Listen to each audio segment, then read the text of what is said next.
On ne me présente pas. J'aime à dérouter. Mon nom de paille-olive sonne agréablement, mais il est trompeur. Aucune olive chez moi. Du bois, oui, des rochers surtout, et des synthèses très naturelles, mais qui, tantôt rapides, tantôt lentes, me font apparaître puis disparaître. Je me dissous puis je renais. Beaucoup en ont le tournis et imaginent des formes sans idée. Dans mon royaume, ce qui émerge est de même nature que ce qui est enterré, et ce qui est visible de même nature que ce qui est invisible.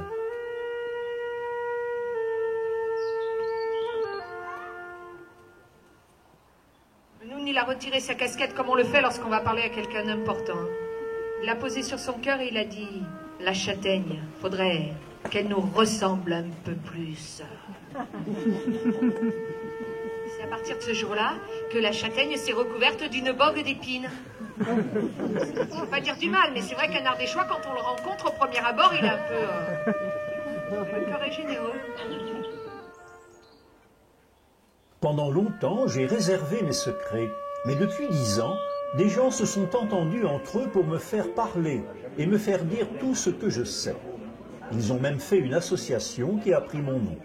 Les mémoires accumulées, ils les rassemblent et me font parler par tous les moyens.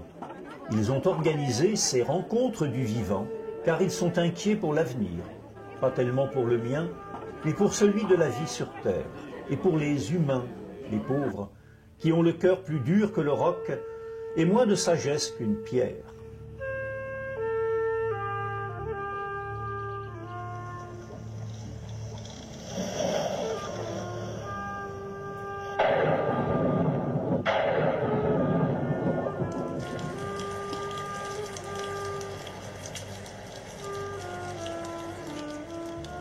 Depuis la préhistoire, presque personne n'habite plus entre mes rochers.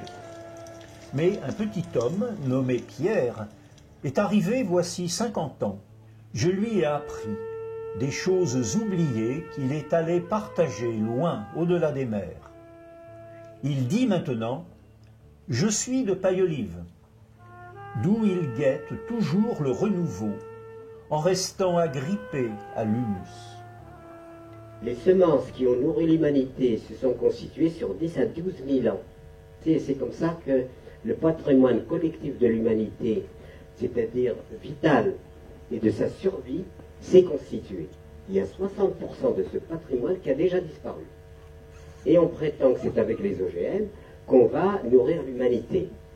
Donc là, il y a un crime contre l'humanité. Et je ne comprends même pas les tergiversations des gouvernants par rapport à un attentat que l'on est en train de réaliser sournoisement sous le prétexte de progrès de nourrir l'humanité, et quand on aura perdu toute cette capacité de notre autonomie à répondre par nous-mêmes à notre propre survie alimentaire, et bien là, c'est finalement la subordination radicale et intégrale de l'humanité à des lobbies internationaux.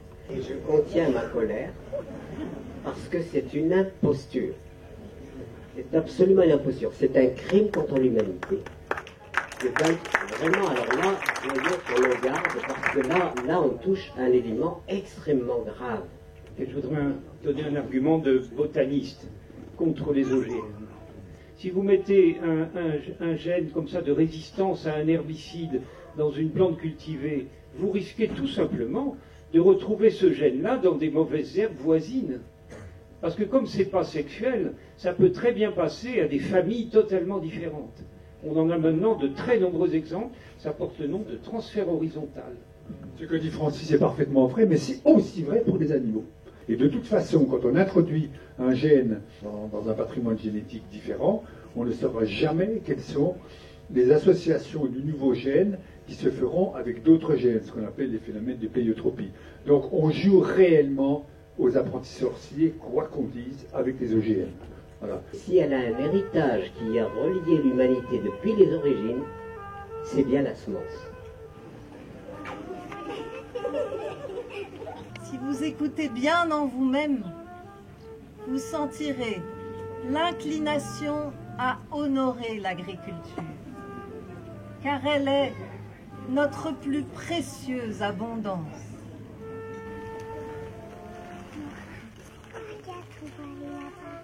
Elle est sortie de sa nuit. Il faut la tenir par la patte. Alors paille olive, je connais bien parce que justement il y a une diversité d'essences que je classe en plus beaucoup dans les bois précieux parce que ce sont des essences très fines qui sont recherchées en bois de tournerie. Et c'est vrai que moi j'ai découvert beaucoup d'essences de bois à travers le livre qui a été édité par l'association de Paille Olive. Et puis voilà, je trouve que c'est une belle aventure aussi, Paille Olive. Et je pense que c'est important qu'on la préserve et qu'on milite pour la préserver.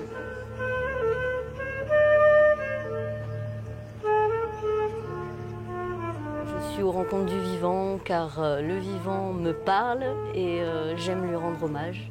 Je peins des rapaces, des chouettes et je les mets en situation en valorisant leur énergie, leur aura. Je vis dans la nature depuis 1 an car je vis en véhicule aménagé. Je dors beaucoup à la Belle Étoile ou dans des grottes. Donc j'écoute, j'observe.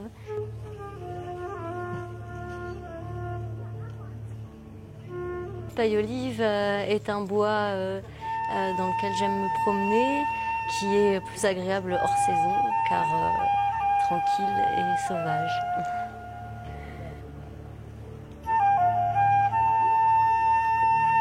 J'ai rejoint cet événement Paille Olive parce que les forêts du monde vivent la même chose, des menaces quant à leur existence et une perte de la biodiversité, une disparition des gens qui vivent avec la forêt. Et c'était bien ce matin, à travers le film qui était projeté, de témoigner de l'aventure et de ce que vivent d'autres êtres humains au bout du monde. Finalement la même chose qu'en Ardèche. Aujourd'hui, ce qui est important lorsqu'on veut mettre en place une action dans une forêt, c'est que la question de la propriété soit réglée et soit donnée aux acteurs eux-mêmes. Il ne s'agit pas que l'État gère la forêt, mais bien les communautés qui vivent dans cette forêt. Pour protéger la forêt, il faut innover dans tout ce qui est circuit de distribution, circuit de production, gestion et utilisation de la forêt, y compris dans la manière de faire du tourisme dans la forêt, y compris dans la manière d'échanger avec cette forêt.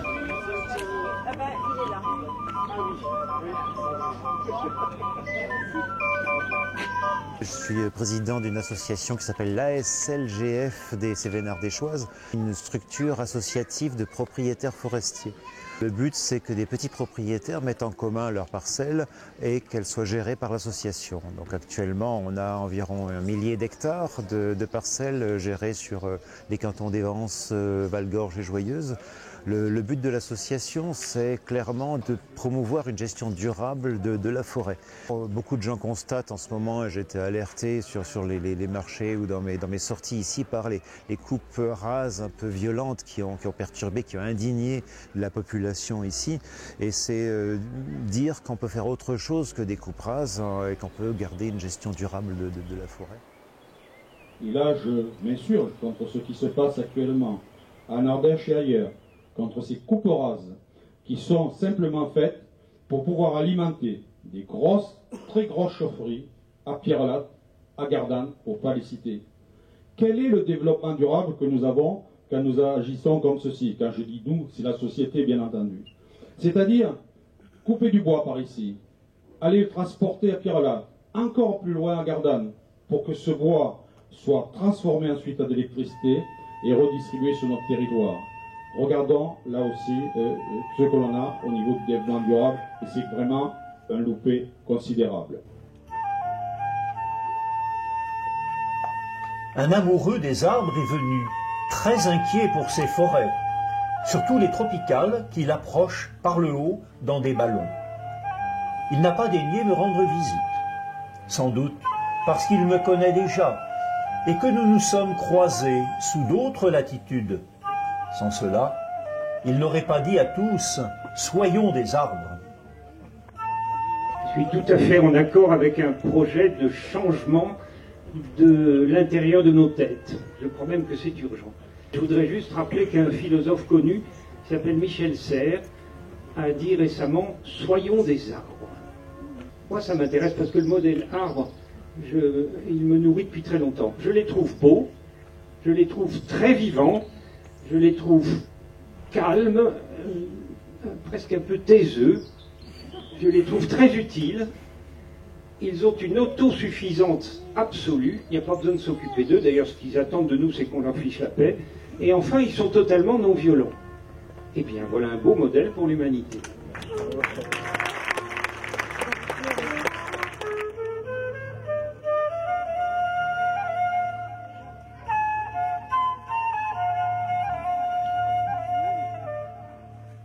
L'association Paris Olive, le parc national est partenaire depuis le début quasiment.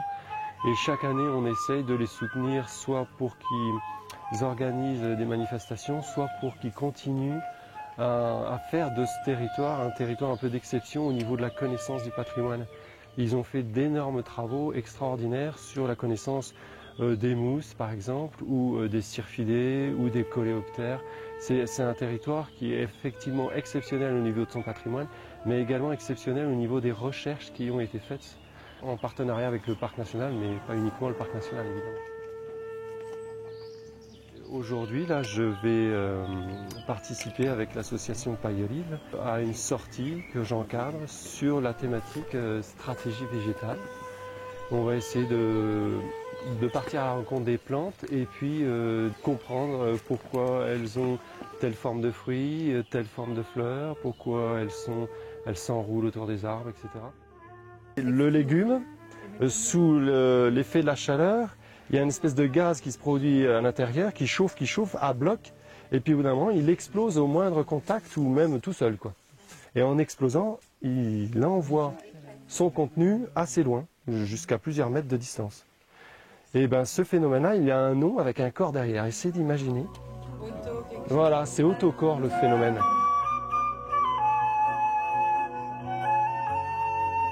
Je suis très visité, surtout en été, et mes amis se font du souci. D'autres voudraient me gérer, comme ils disent. Ils mettent des panneaux, des chauves-souris en plastique. Ils pourraient faire des économies. En fait, je suis protégé par la seule juridiction qui vaille chez moi, la juridiction de la pierre. Un vieil ami venu des gorges de l'Ardèche l'a dit « Je me porte très bien sans les hommes, mais eux, ils vont disparaître comme de la poussière et leurs projets ne tiennent pas longtemps. Ils viennent vers moi chercher paix et silence, mais ne peuvent se détacher du chaos de leur monde. Ils amènent avec eux leurs idoles, en déchargeant leurs déchets, leurs nuisances et leur inconscience. » Et on a évoqué tout à l'heure le fait que l'homme est dans le monde animal aussi, et dans la nature. Et effectivement, ça c'est très important. Il faut laisser la possibilité à la nature d'évoluer comme elle le veut. Parce que sinon on n'aura aucune surprise. Et on va dire, c'est extraordinaire cette biodiversité. C'est archi faux ça. C'est normal qu'il y ait cette biodiversité. Ce qui est extraordinaire, c'est que partout ailleurs, c'est dans le vide. Vous voyez, c'est une façon complètement différente de voir les choses. Alors je sais bien que l'action humaine privilégie les espaces ouverts, aussi bien pour le pâturage que pour l'agriculture, que pour le tourisme, etc. Mais la forêt a cette particularité d'avoir une biodiversité plus riche, ce qu'on ne dit jamais, parce qu'il y a aussi tout ce monde des saprophages et des composeurs, des champignons, que l'on trouve exclusivement ou presque exclusivement dans les forêts, mais qu'on ne trouve pas dans les espaces ouverts. Alors je suis très frappé du travail très important qui est en cours pour une bonne connaissance de la biodiversité de la forêt paille-olive. Vous avez déjà repéré 5000 espèces, c'est extraordinaire. Vous pensez que vous arriverez à 12 000 espèces, c'est encore plus extraordinaire. Vous ne serez par conséquent une des zones en France les plus connues quant à leur biodiversité. La connaissance que je distille n'a rien d'étourdi. Il faut laborieusement faire toutes les différences entre les milliers d'espèces qui se reproduisent et s'associent pour me constituer. Il faut de la minutie pour entrer dans cette diversité qui disperse et différencie à loisir, sans la briser, l'unité de celui qui connaît et de ce qui est connu. C'est l'amour de la vie qui rassemble ces infimes différences entre les êtres.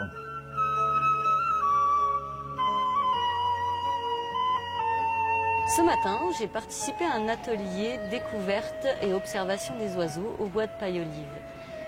Je me suis levée très tôt, nous nous sommes retrouvés et partis en covoiturage, nous sommes allés au bois de Paille-Olive. Petite observation dès le parking, écoute des chants, jumelles à la main, longue vue. Le parcours était génial.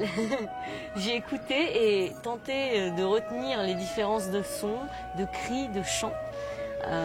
Tout un pêle-mêle intéressant qui est pour le moment insaisissable mais à découvrir et à exploiter.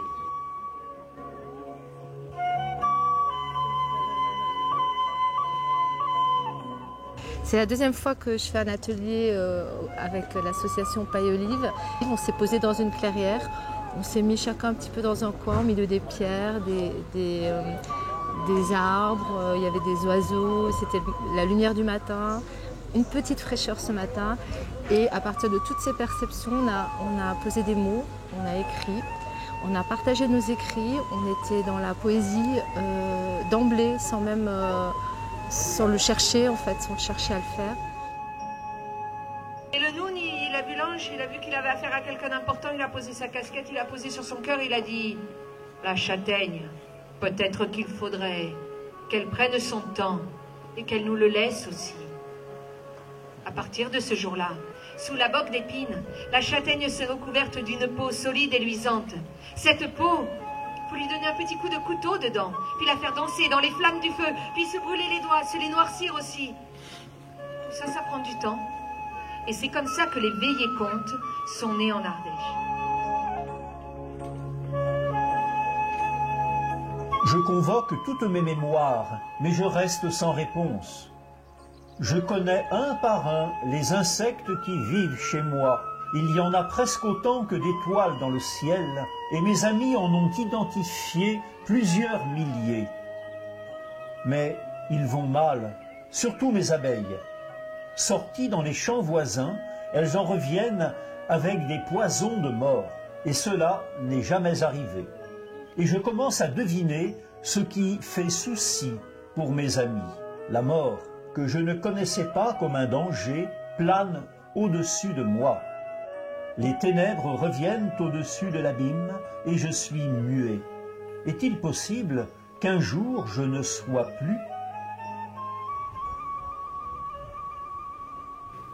Alors l'avenir de l'apiculture n'est pas sans espoir, avec des procédures d'homologation plus rigoureuses au niveau européen, avec une évolution de l'agriculture plus responsable et plus durable, avec une évolution des pratiques de l'apiculture, et avec une sensibilisation, une formation, on peut sauver nos abeilles.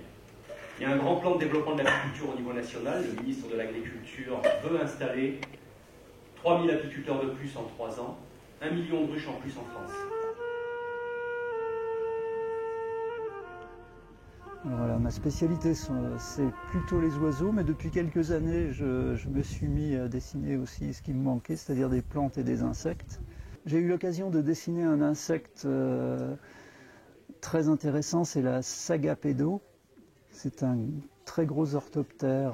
J'ai pu le dessiner sous toutes les coutures. C'est un animal qui, dans la journée, ne bouge pas beaucoup. Et donc, j'étais très content de cette rencontre. Moi, le bois de Paille-Olive, je pense être bienfaisant pour la santé de tous, même si moi aussi je dois absorber ma dose de pesticides et de déchets. Mais je m'en remets, j'ai le temps devant moi. Les hommes, eux, c'est moins sûr, ils devraient faire attention. Ils devraient écouter les conseils des spécialistes, Paul Bousquet, le bon docteur, Didier Meunier, et venir se promener parmi mes prodiges. Si on veut, à un moment donné, et nous être en bonne santé, il faut bien évidemment que notre sol soit aussi en bonne santé.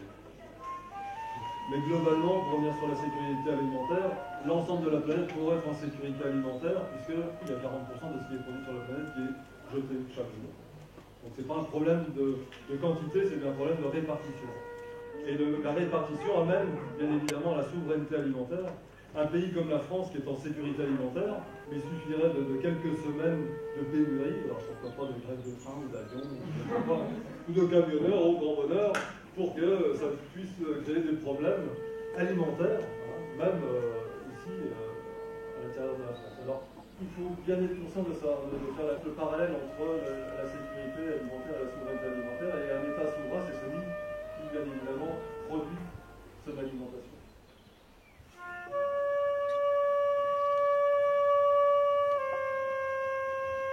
Je l'aime, cette terre jardinée, lorsqu'elle offre ces herbes qui guérissent et ces fruits potagers qui, en chaque saison, nous ravissent et font couler en notre bouche leur sucre parfumé.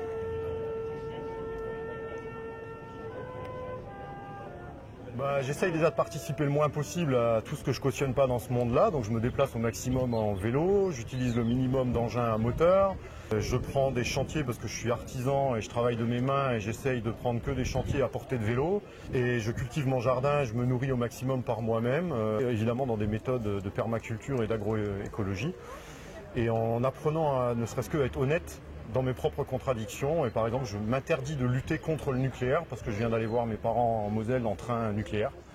Pour moi, il y a un problème d'honnêteté intellectuelle à être opposant à quelque chose dont je suis obligé d'admettre que je ne sais pas me passer. Donc quand je suis dans des contradictions, je ne me raconte pas de salade et je reconnais que je suis dans des contradictions. Et donc l'impact de chaque individu sur son environnement et sur la biodiversité, mais il est beaucoup plus vaste que ça. Et le vrai changement, c'est changer de mode de vie radicalement.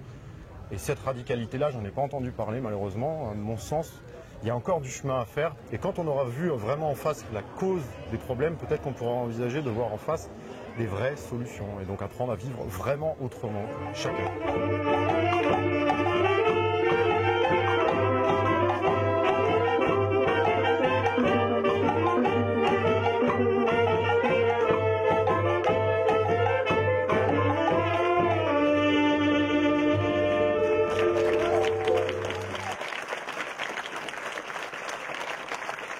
L'huile éthique consiste à collecter un déchet, les huiles alimentaires usagées qui occupent beaucoup nos cuisines et qui bien souvent sont rejetées dans la nature de manière assez sauvage ou dans les canalisations, et c'est préjudiciable à tous les niveaux.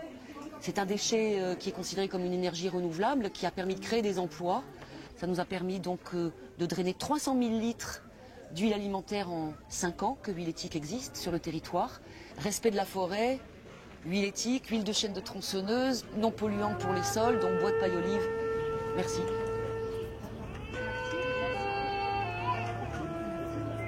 D'accord, le gaz de schiste nous est tombé dessus en 2011, suite à la signature de permis par M. Borloo, sans rien demander à personne et surtout pas à nous. Donc on n'a pas vraiment été tout à fait d'accord. Et on s'est retrouvé à environ 20 000 à Villeneuve-de-Berg pour protester contre ces permis. À la suite de ça, des collectifs se sont créés pour empêcher que les foreurs viennent faire des trous dans notre Ardèche. Mais si on a des gaz de schiste ici, paille olive n'existe plus. Jusqu'à présent, on a réussi. Pour autant, la menace persiste constamment. C'est extraordinaire de résister, parce que je connais la formule, là, résister c'est créer, et créer c'est résister.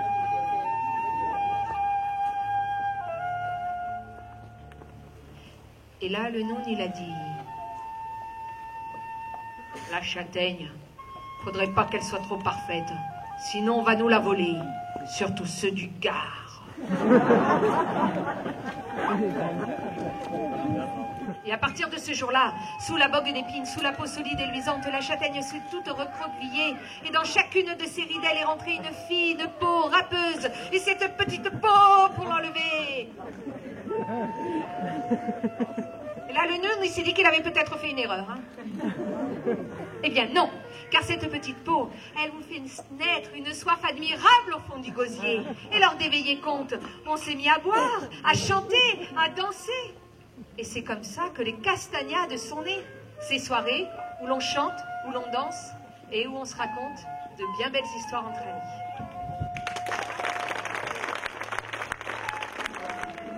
Sortir du nucléaire Sud Ardèche. C'est un collectif qui a été créé suite à la grande chaîne humaine qui a été constituée dans la vallée du Rhône après l'accident de Fukushima au Japon. Et donc nous sommes là parce que nous sommes une association locale Relié aussi au collectif Oui à la transition énergétique. Et la transition, c'est lié à l'avenir de nos territoires et notamment celui de Paille-Olive. Donc vive la transition énergétique. Je viens présenter aujourd'hui mon résonateur, donc un appareil que j'ai mis au point et qui permet de faire bouillir l'eau instantanément et de la changer en vapeur quasiment instantanément. 5, 4, 3, 2, 1. Et on a de la vapeur. Le dispositif, c'est une sphère en métal donc, sur lequel on a mis par-dessus une demi-sphère un écartement bien précis qui équivaut à 1,61. Et l'écartement donc, va permettre dans cet interstice de faire une agitation de la molécule d'eau extrêmement rapide. La première fois que je l'ai vu, je me suis dit cet homme est fou parce qu'il plonge 2 fils électriques dans l'eau et qu'il raccorde ces fils électriques au secteur, il va tout faire sauter. Eh ben non, ça saute pas. Par exemple, c'est un système de dépollution de l'eau. La vapeur issue d'une eau polluée ou salée devient de l'eau distillée. À partir de là, cette eau distillée donc, peut être consommée par tout à chacun.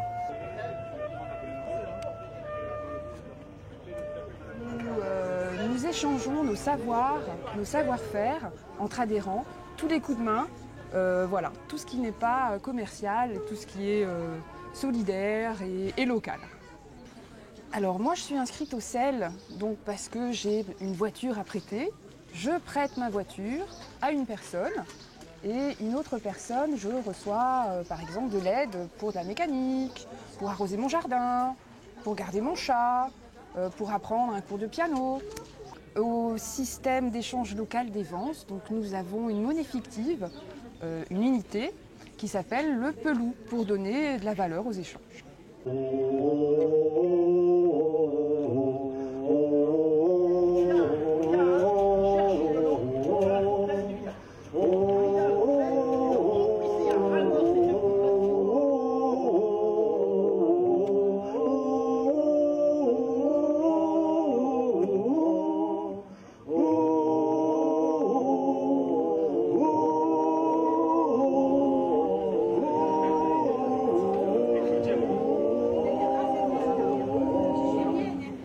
Un archéosite en Ardèche. Donc un archéosite, c'est quoi?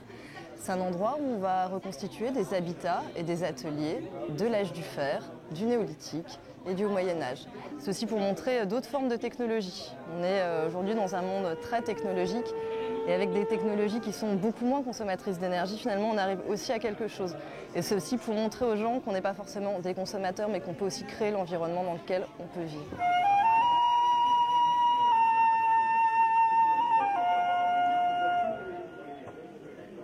Plus tard, par exemple, pour la résidence d'artistes, on pourrait demander des subventions pour du matériel. Mais nous voulons rester autonomes et pas avoir de subventions pour le jour au jour. On veut tenir sur nos propres jambes, être libre. Voilà.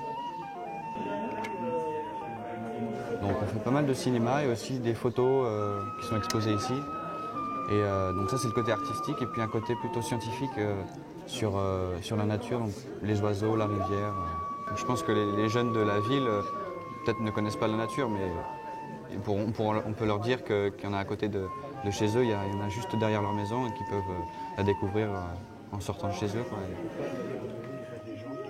Je suis venu traîner mes guêtres pendant 5 ans et prendre des photos aériennes qui m'ont révélé des paysages assez étonnants comme ce genre d'excavation ici ou de l'apia ainsi que des drailles vues d'en haut. Ça c'est très particulier, on ne peut le voir qu'en ballon. Et après j'ai traîné mes guêtres à l'intérieur du bois, je suis rentré et puis je me demandais pourquoi, qu'est-ce qui m'avait touché autant dans ce bois. Et ce n'est qu'en me donnant le temps d'explorer, de perdre mon temps, de m'y perdre, que je pense m'y être un peu retrouvé et d'avoir retrouvé mon âme d'enfant. Voilà, en bref. Alors la question qui se pose aujourd'hui, c'est est-ce que l'être humain a besoin de la nature? La réponse est oui. Est-ce que la nature a besoin de l'être humain? La réponse est non. Donc à bon entendeur, salut.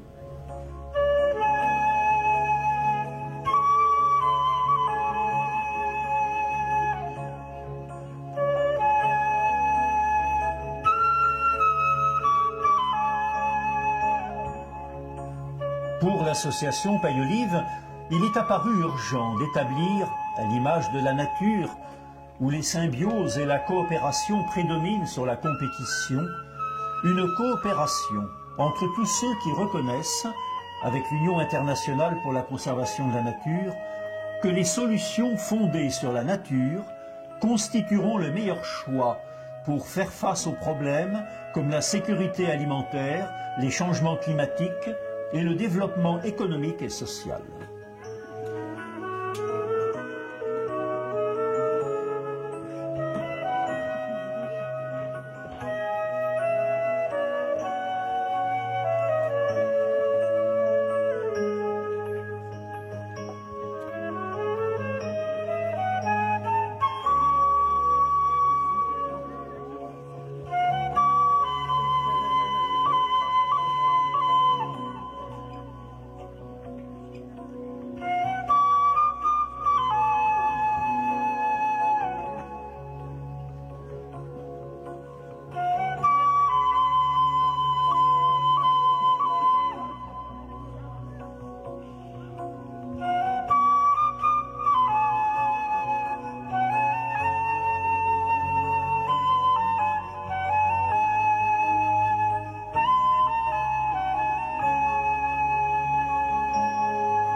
Relevons la tête, croisons nos mains, jardinons encore au sens propre et au sens figuré, et rêvons encore pour nos enfants, vos enfants, un monde meilleur. Voilà.